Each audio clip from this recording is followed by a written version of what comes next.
ప్రియ సహోదరి సహోదరులారా, మన మాటలు ఇతరులకు బోధపడాలి అంటే మన జీవితము మంచిగా ఉండాలి.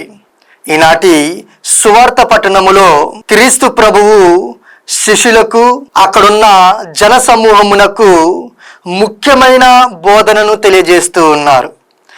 ధర్మశాస్త్ర బోధకులు, పరిసయ్యులు దేవుని యొక్క ధర్మశాస్త్రాన్ని బోధిస్తూ ఉన్నారు, కానీ వారు దానిని ఆచరణలో పెట్టడం లేదు, దానిని పాటించడం లేదు అని ప్రభువు ఈనాటి సువార్త పట్టణములో తెలియజేస్తూ ఉన్నారు.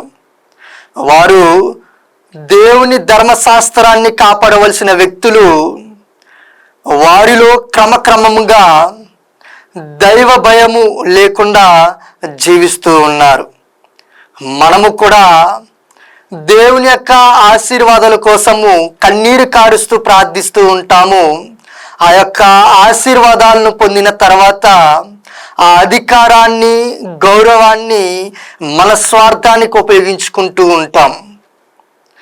సోషల్ మీడియా అయితేనేమి, అమాయకులైన ప్రజలైతేనేమి, వారి యొక్క బోధనలను వారు అర్థం చేసుకొని వారు విశ్వసించి జీవించిన ఆ యొక్క అబద్ధిక బోధకులను వారు గుర్తించకపోయినా హృదయాంతరంగములను ఎరిగిన ప్రభువు మన హృదయాలను ఎరగలేడా?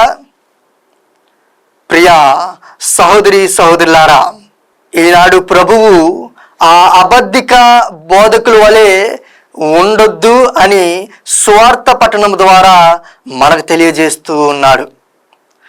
తనకు తాను తగ్గించుకున్నవాడు హెచ్చింపబడును, తాను హెచ్చింపబడినవాడు తగ్గింపబడును అని ప్రభు చెప్తూ ఉన్నారు.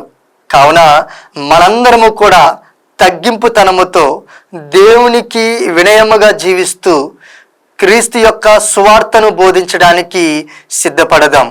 ఆమేన్.